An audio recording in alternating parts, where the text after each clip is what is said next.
Experience hospitality the Northwest way at the Everglades Hotel.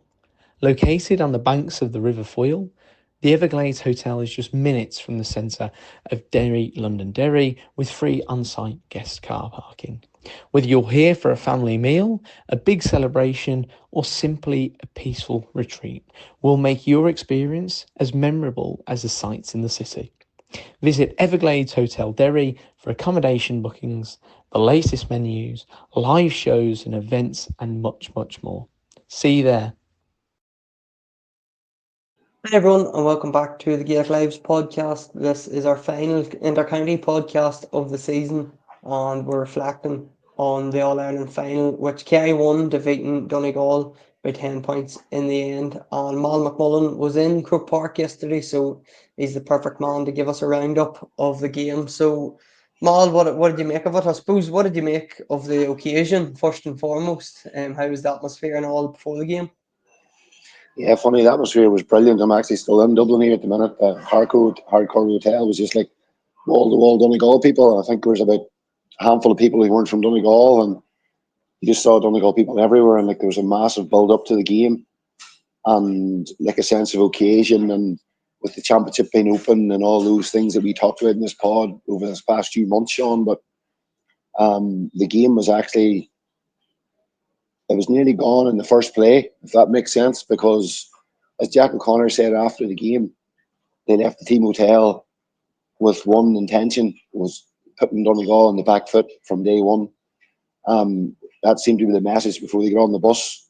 And you can just see from the first play, like, I haven't got a chance to watch it back yet. But from memory, Gavin White goes through the middle. Dylan Guinea sort of kicks across himself. Point, I think, at 13, 14, 15 seconds. And all of a sudden, like before that, Sean, the loudest noise in the stadium was Michael Murphy's name being read out in the team announcements. But whenever that point went over, there was just a shudder of, I don't know, electricity, atmosphere, call it what you want. And it was like game on, and Kerry were bang on it for the rest of the game and sort of set the tone. I know, like, Oisin Gallen went up, I think maybe from the next play and got it level. And I remember thinking, are we in for a shootout today? Because it was just the pace, and even the Donegal fans celebrating Farah's point. But then it was just like um, Kerry sort of dominated the ball, and the first 15 minutes was probably a watered down version of what they did to Armagh in terms of always having the ball.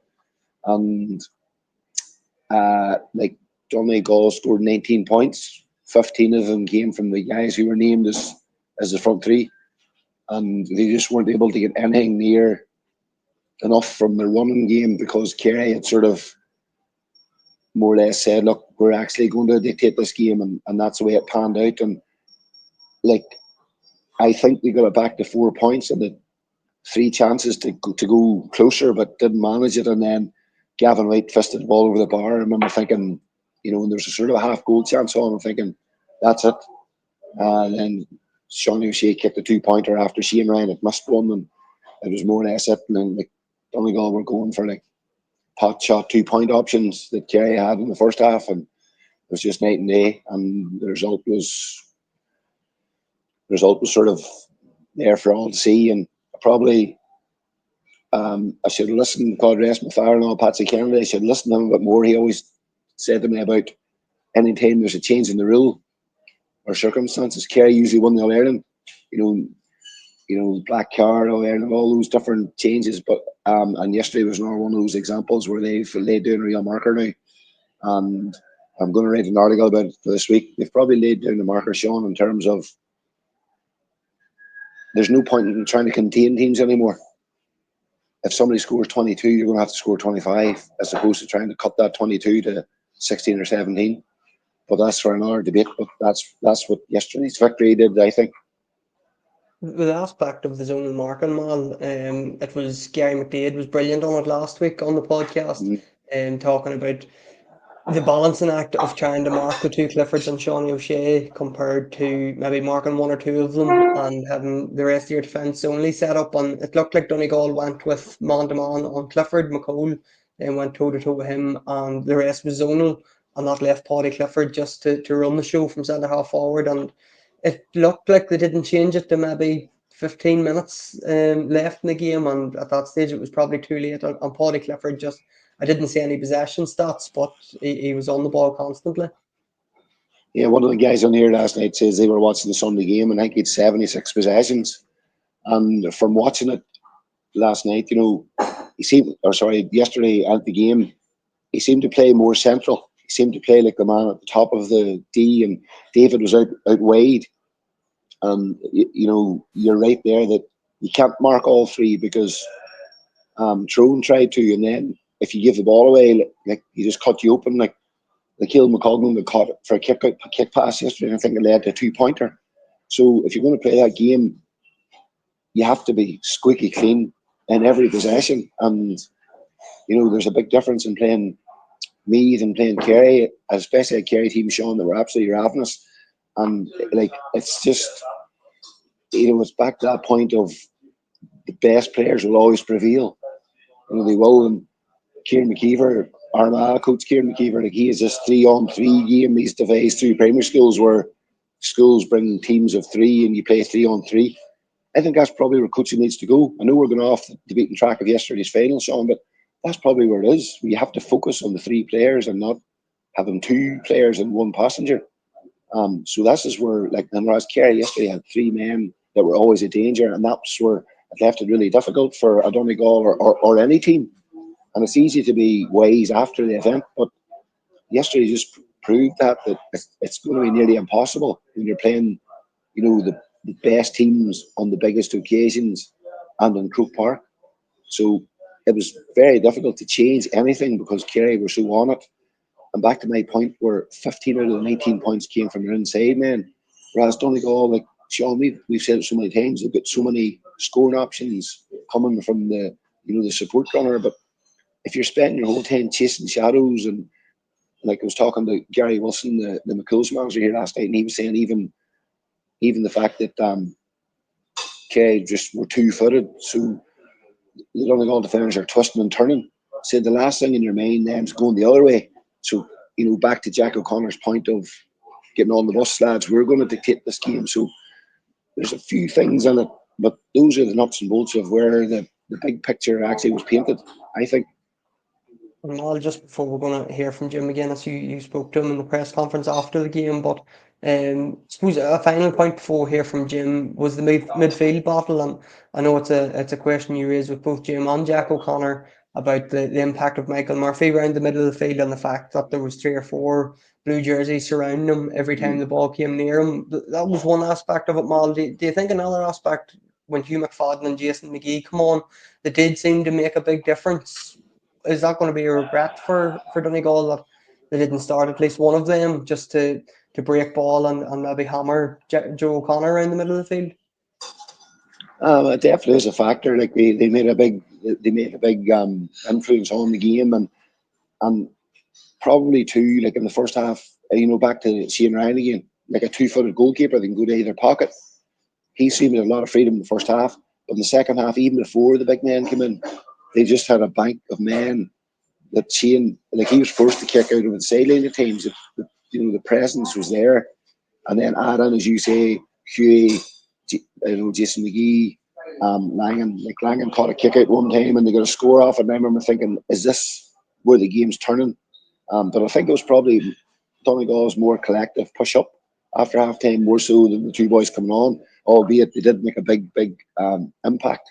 But it was very evident that every time Sean Patton tried to do like his plan B kick out across to Murphy, like Mark O'Shea seemed to be standing in behind, and maybe it wasn't always him. And those blue jerseys, they just completely swarmed the break. And here it was Gavin White a lot of the time, Mike Breen, Brian Abigrach. They were the men that were hunting that down, and it just left it very difficult. And then whenever they did, Sean, as you say, the margin was just too big at that point because of chase. And then you've got boys at the other end of the pitch. If you chase too much, they're going to keep pinging points. So you're sort of you're in a difficult situation, and it comes back to my point again of Kerry hammering the hammer from day dot. So we're going to hear from Jim McGuinness here. As I say, Mal spoke to him in the press conference after the game, and then we'll be back in part 2 and we'll talk about a few other aspects of the All-Ireland final. Listen, it's a bit early for all of that, I suppose, and a wee bit raw. We didn't perform, Kerry did perform, that's the bottom line. We started very early in the game and they got a foothold in the game. I thought we responded quite well in the first half on our attack. We were good, we were clinical, but I think they might have scored in the first 6 attacks, so we were struggling to deal with them in that period. They went for a lot of twos and they hit a lot of them as well, and that was big. David Clifford coming onto those balls on a loop.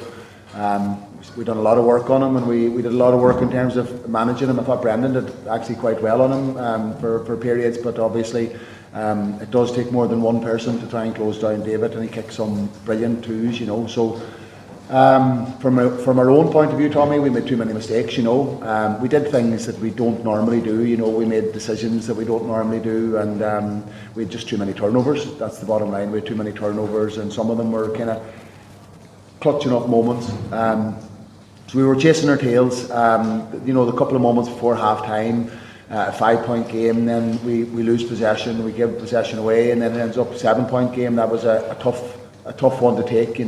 Had we been able to work that and got a score, we would have probably ended up going in at four down at half time. I think it might have been a very different dressing room at that stage, very different dynamic in terms of going out for the second half. But that was fairly significant. And then we pushed hard. Hughie came on, did a good job. Jason came on, did a good job. Was able to squeeze the game. But again, with Kerry and the quality they have, they're always going to keep the scoreboard ticking over. So we never got to that point again. We got close to it on one occasion. We were 4 points in it, and then I think we missed three wides in a row. So even one or two of them to go over, we would have been happy enough going down the stretch. The momentum was there, but it's a double-edged sword. You're in a good spot, and then next thing it falls the wrong side of the post, and that energy that's in the room starts to disappear. And our supporters have been absolutely amazing all year, and I got the sense today that they were there waiting for us to catch fire, and that didn't happen. And those moments where maybe those couple of wides, had an impact on it. Well, it shouldn't rattle the plan. You've got your plans and you've got your processes, and you've got all the things that you're working on all year. Where we got rattled was in possession ourselves. We give the ball away at times today where it's very uncharacteristic, and against Kerry, you can't do that. They keep the ball very well. Paddy Clifford is almost press resistant. It's very, very difficult to get heat on him. He's physically strong, controls the game, protects the ball very well, and obviously plays very well with his brother, So no, listen, Tommy, sometimes in life you've got to put your hands up and you've got to take it on the chin, and today is one of those days, unfortunately for us. Conor O'Donnell and Michael Murphy, Arsenal Young, I think we contributed 15 points of your tally, and a lot of what we've got this year has been the overlaps and the runners and touch and taking around our options. You just weren't able to get them runners, and to people for that today, is that fair? That is fair. No, that's absolutely fair. I don't know, was it 6 or 7 scorers we had? I think we've been 12 in the last 2 games, so definitely, yeah. There's things in that. Why did we not get the same traction in terms of the threats all over the pitch, and different people popping up at different times? So that's all things that probably come into the mix. Kerry had a very aggressive press on. We were trying to do the same. They won a lot of breaking ball. We would pride ourselves in that aspect of it. They won a huge amount of breaking ball. Gavin White in particular won a huge amount of breaking ball. So every possession was crucial. Getting hands on the ball from our own kick out, crucial. Both kick outs and turnovers. That's what shapes attacks. And we didn't get enough. And started the second half, we might have won the first 3 or 4 kickouts in a row, and again you're building that momentum. But it's about keeping it going and keeping the scoreboard ticking. And unfortunately, we weren't able to do that. There's a couple of games this year you went on to make a Murphy. Maybe some games after he's conceded a big score or a goal something. There just seemed to be blue jerseys around every time with those long ones, and I think Gavin White, Mike Green, possibly Neil Griffith as well. So they just seem to come down. Breaks off Michael. Is that a big factor? I don't think so, like, because Michael is Michael, and he will carry that attention, and he's carried that all through his career. But it's that's why it's so important to have your 10 or 11 or 12 scores. That's why it's so important to have that spread of scores, because any day like that can happen and can pop up, and it didn't happen for us today, So, but listen, they've put a massive shift in. They've given it their absolutely all from the beginning of the year. They're very, very good group to work with, very dedicated, very focused on what they want to do. Today's not a good day for us, like today's not a good day for the group, and it's not a good day, in terms of what we wanted to achieve, and very, very disappointed for the people of Donegal that it didn't work out. They were here in their droves today and didn't get the performance either, which is disappointing. But as I said earlier, we have to take that on the chin. I said to the players in the dressing room, it's not a game you should think about for a long time. We didn't deserve to win the game. That's the reality of it. We didn't do enough to win the game, and so you have to let it slide. Sometimes you just have to let performances slide, and this is one of them. Well, that big two-pointer that David Clifford kicked just before half-time, Jim gave McGuinness referenced it there. That felt like a huge score because Donegal had just nipped their way back into contention, and suddenly, instead of being possibly 4 points down at half-time with a shot at the other end, they're 7 points down, and it's not game over, but it's just a huge mountain to climb in that second half. Yeah, I think it might have. I don't want to name the person in case I get it wrong, but somebody left a shot short, and like Shane Ryan, they just recycled the ball, and because that moment of Paddy Clifford toe tapping the ball in the middle of the pitch on his own, and I don't know whether the crowd was booing him for not going forward or doing Donegal for not coming out, but either way, they knew exactly that if they coughed up possession, they could have ended up four down, and like he just was so patient, and maybe Kerry teams traditionally wouldn't really buy into that sort of thing, but they knew that they had to play Donegal a different way. And I suppose every team, Sean, when it comes to the buzzer time, they're thinking the same. So if you get to, once you hear the buzzer, you know that if the ball goes dead, you're not going to concede.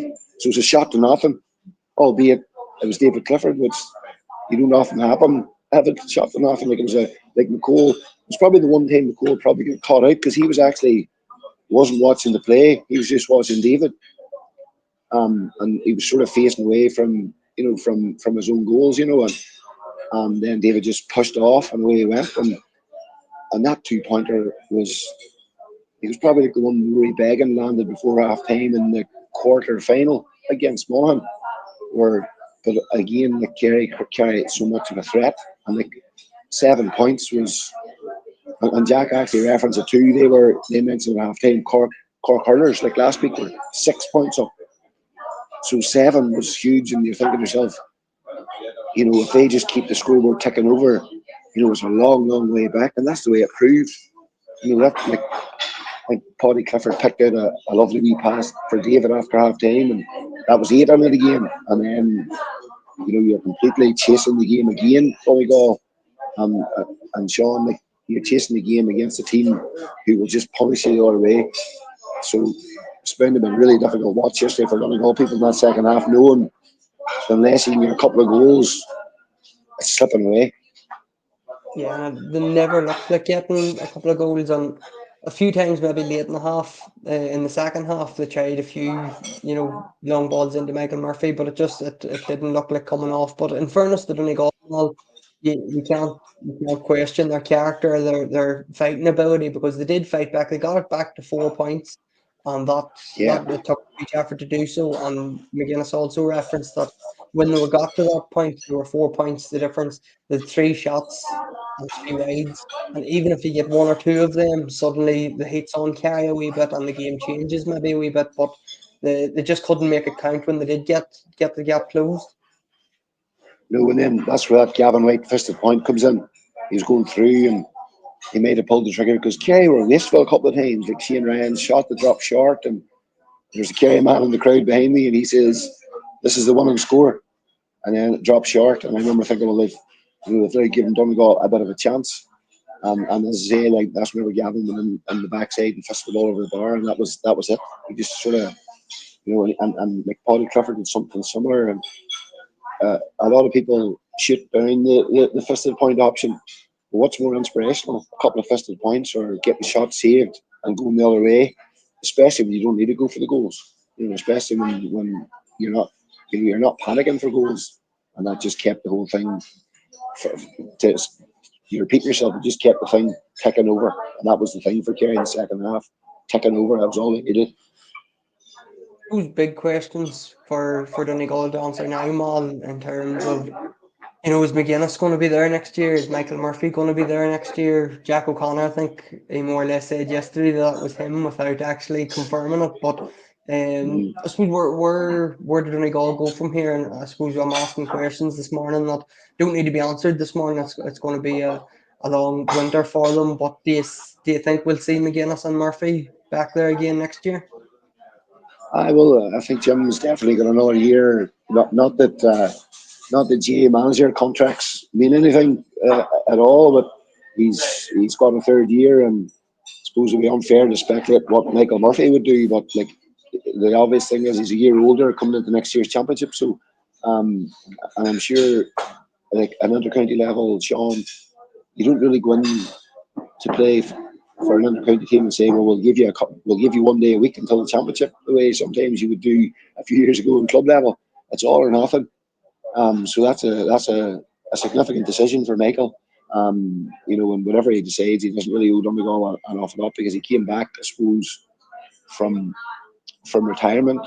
Whenever it would have been easier to stay away because like he had a legacy there. He stepped back in and he took it on board. Like he scored 8 points out of 19 yesterday. So it wasn't as if he's just a man playing around the edges. Um, Kieran Thompson, I don't want to speculate here because we don't have the facts, but chat is it's a serious knee injury, so he could potentially they have missed next year if he he's obviously going to be a huge loss for Nath Connolly in the club championship, and Graham McHugh shipped a shoulder injury, and he's one of the older players as well. So I don't really ever want to say where people should retire or not. Like it's a wee bit like the Matty Donnelly debate, the Tyrone. People make up their own decision, but you need that leadership. You just do. Like probably from in your own county, Sean and Armagh, with those few lads there that are potentially thinking you need them. You just need them, but it's the difficult situation. Is you're stepping into almost a professional environment. That's what it is. It's not like going to play, for like Ballinmcnab or to go and play for Kingswilly or whatever the case may be. It's all or nothing, and that's the disappointing thing. Like whenever the Donegal bus pulls out of here in a few years' time, they head back to Donegal Town. There'll just be that real empty feeling. Like even this morning at breakfast, just hearing Donegal people talking about the game and saying, well, what are we going to do now? We were close last year. We didn't win yesterday. So it's that collective hurt that everybody feels. It's just that, we've all experienced it. Unless you're from Kerry, you experience it more than a lot of other counties. But it's just that real empty feeling where there's no training next week, there's no next round, and it's just a winter of picking through the bones and watching the game and wondering. But to probably sum it up, I think it's a more general way of summing it up is I just think the rest of the GA world probably needs to wake up and realise what happened yesterday. There's a new set of rules. You had a team who was systematically very good at defending, and they weren't able to do that. And if Donegal weren't able to do that, well, is there any hope for anybody? So that's the point where everybody's going to have to just change the way they coach. Like every under-12 manager in Ireland should be waking up this morning going, where's Kieran McKeever's 3-on-3 games? Where can we do this so that in 6 years' time, our club minor team is producing top quality players and forwards, and the same way then it filters into county level, because what it was Kieran Donnelly said one time, the production line is gone in Kerry, or was, but and it's not, and that's the thing about it. I think the rest of the public need to realise that this is the way the game's going. The rules are here to stay, and you have to get with it. And I know that's a long-winded way of saying around the Donegal point there, but just it will be a very, very tough few days and weeks and months for Donegal. And I suppose they just have to get on the club jerseys in a couple of weeks' time, or get a holiday for a couple of weeks back in the club action and the way to go, because As we know here in Gaelic Life, Sean, the show goes on. There'll be another thing on next week to cover. It's the same for the players. Mal, just before we wrap up, I suppose there's a lot of talk coming into the last few rounds about how this was the best championship of all time and how the rules have made it this. The semi-finals and the final probably a bit underwhelming, a bit disappointing. Does it leave the year on a bit of a flat, or how would you rate the championship? It definitely is disappointing. Like, I remember going down the quarter-final weekend and staying for both days, and there was just a real excitement about it. And as much as the Tyrone and Dublin game wasn't great, it was tight. It was tight. Like, and if you've got a tight game, you're always, there's always something to hang on to. And the semi-finals were just long events, and the sad thing about it is, from a football point of view, unless you're from Kerry, yesterday's was a non-event. Once Kerry put out that statement, Jack says, once he took Jack's few words before they got on the bus to the final, once they did that, it just left it. It just left it. I won't say one-sided, but just left it very, very comfortable. And you just wonder, is it a case of the Dubs took over for a long time, and now Kerry could potentially, I'm not saying they're going to win the next 4 or 5 Irelands, but it's just a stage of, we're going to have to do what we've been doing for this past 100 years, trying to catch Kerry. I think that's where everybody is again. And unfortunately, it's something you can't fix in a season. It's something you're going to have to look at in the big picture. And I think that's just where people need to realise it, that the best players will always prevail. And Kerry proved that. Like they beat, Kerry beat all the big teams, which is bound to be great for them. They beat the Ulster teams. Where I think the only thing they didn't get was the Anglo Cup after yesterday, because they beat 4 Ulster teams in a row. That leaves it disappointing. It really does. But it's just up. There's no point in talking about it. You just have to go and catch that team. And that, there's counties at the minute that haven't got manager posts filled. Kieran Mina's back in the day. When club championships are finished, the stall will be set out in so many places. But the rules have just told us, Sean, that the best teams will always prevail, and that's where it is now. And maybe it's a case of Kerry just turned up the heat at the right time, and nobody else was able to do that, and just left it. It left it high scoring, but it left Kerry top dogs with something to spare. I think they might have won their last 3 games with an average one of margin of 8 points or something. I thought I heard somebody talking about yesterday in the Croke Park lift. So 8 points over 3 Crunch Championship games. If that's the exact stat that somebody said to me, that's stark. Yeah, they're definitely the best team in Ireland, and they have the Sam Maguire to prove that. And as I said, folks, that's our last intercounty podcast of the season. It's been a great year. It's been really enjoyable covering it. And of course, we're right into the club action. We'll probably have a few different podcasts before we get right back into all the club championship stuff. But we'll be back on Thursday. We'll have something else on Thursday and Monday. And we'll be keeping consistent with our Monday and Thursday show, as we have done all through the year. It's been great. The feedback we've got so far throughout the season, and everybody viewing and listening in, we've got great numbers all year. So everybody, thanks very much for that, and make sure to keep tuning in to the Gaelic Lives podcast as we go deep into the club championship and then Ulster Club Championship as well. So Mal, thanks very much for coming on. We're going to hear from Jack O'Connor now, and that will be the end of our show. We're going to hear from our sponsors, Hastings Hotel, as well. So Mal, thanks very much for coming on, and I'll chat to you soon. Thanks, Sean. So the first one here 21 years ago was a great one, because it was the first one. The first one gives you credibility, I wouldn't have come back the second time or the third time unless I had won something previously. So they're all hard earned, but this one I suppose in particular was hard earned, because we had the world of setbacks all the year, starting with the league, an awful lot of injuries, lost a lot of good men.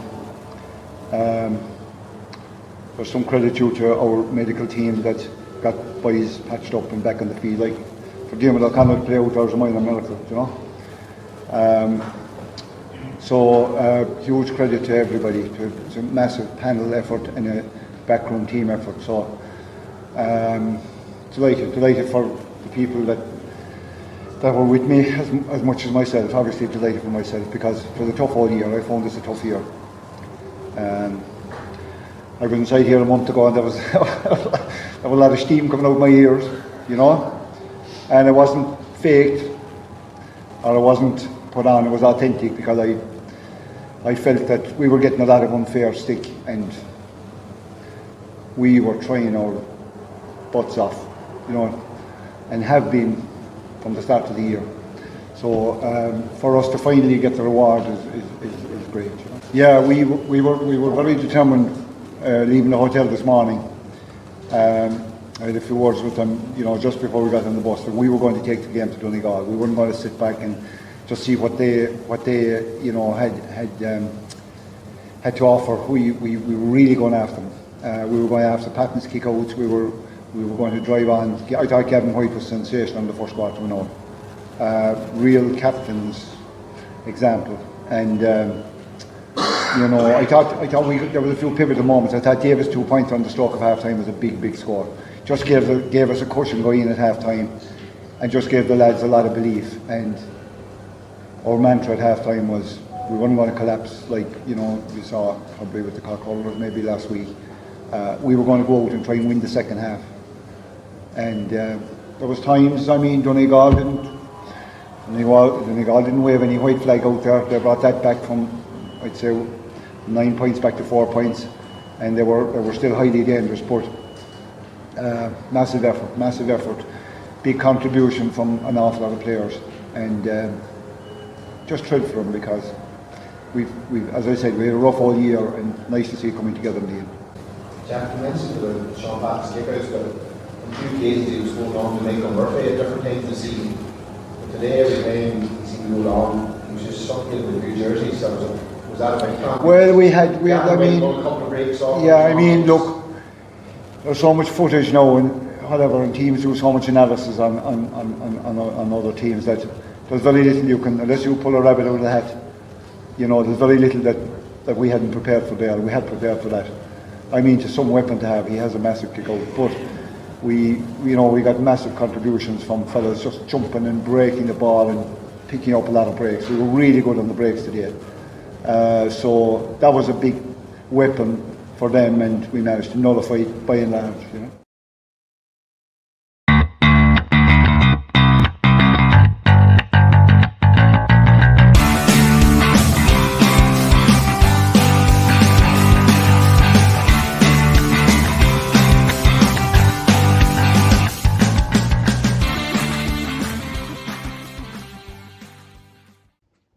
Experience hospitality the Northwest way at the Everglades Hotel. Located on the banks of the River Foyle, the Everglades Hotel is just minutes from the centre of Derry, London Derry, with free on-site guest car parking. Whether you're here for a family meal, a big celebration, or simply a peaceful retreat, will make your experience as memorable as the sights in the city. Visit Everglades Hotel Derry for accommodation bookings, the latest menus, live shows and events, and much more. See you there.